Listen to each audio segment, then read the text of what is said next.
Hello, Pisces. This is a reading for all Pisces, Sun, Moon, Rising, Venus, and Mars. My name is Melissa. Welcome to my channel. This is a different reading than I usually do over here on this channel. This one is called Are They the One? It's a series of 7 cards that consist of potential, the possibility to commit, conflicting influence, supporting influence, what can you do to help the situation, what can they do to help the situation, and will you be happy in the outcome?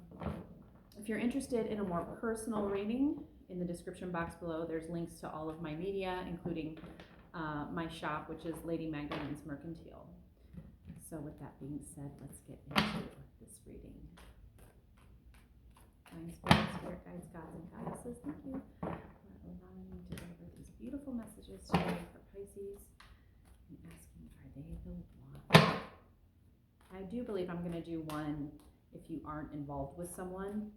I'll probably do another one once I'm done with this series. I'll probably do another one if you're not involved with someone. So this is specifically more so if you are involved with someone.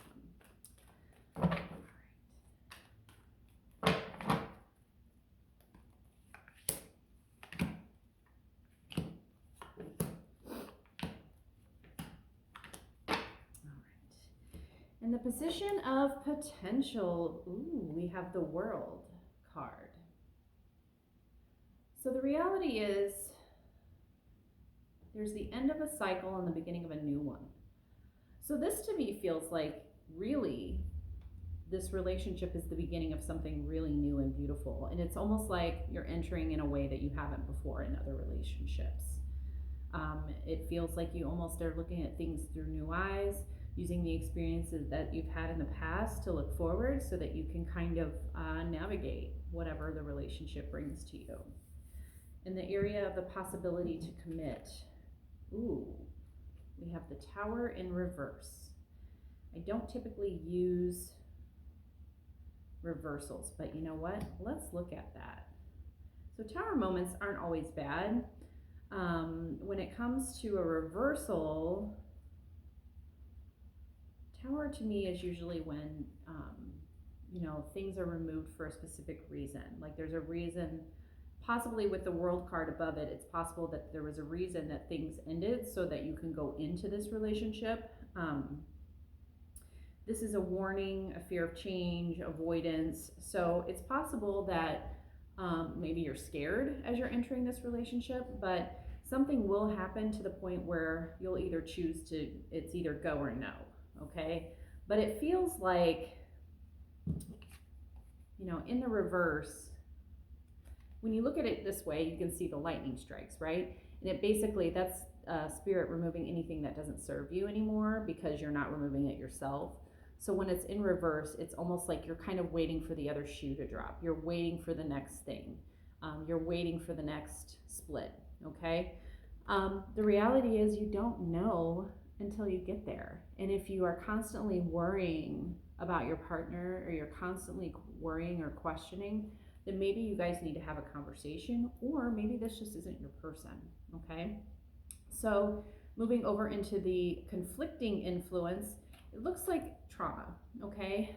This says you've walked away in the past from relationships that didn't serve you, but I feel like you've also walked away from relationships that were probably good for you because of what was going on in your head. Either you were questioning everything, worried about everything, considering like, that you couldn't, almost like you couldn't have the conversations that you needed to have. So this is kind of like a conflict. This is giving you the influence of like, maybe making you question to have that Tower moment. In the supporting influence, we have the Fool. So Spirit's trying to tell you this is new, this is different, this is better, okay? And the reality is you can look at it as new and different and better, but it's possible that again with this 8 of Cups of you being in your own head, you can see the colors are very similar. You have a choice either to enter it without that baggage, or at least opening up the baggage and talking about the baggage versus just letting the baggage spill out all over, if that makes sense. All right. Coming into what you can do to help, strength. So this card for me is always about learning from the past. You can see that a lion is coming away. The mountains always represent obstacles, and the mountain is walking away from the obstacles. It's because the lion has, or tiger here, has conquered the obstacles, and you have the wisdom to navigate, the ebbs and flows of a relationship. So instead of like leaning on all the crappy stuff, maybe lean forward into what could be new and maybe enter in the relationship in a different way.